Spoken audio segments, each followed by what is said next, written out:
How to scan QR code on Telegram. Hey guys, welcome to the channel. So if you want to scan a QR code on Telegram, what you're going to do is, first of all, launch the Telegram app on the device you're using. After you do that, in the top left corner of your screen, you can see a three-bar option. Click on it.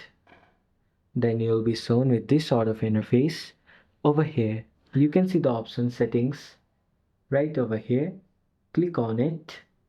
Then you'll be taken to this sort of page.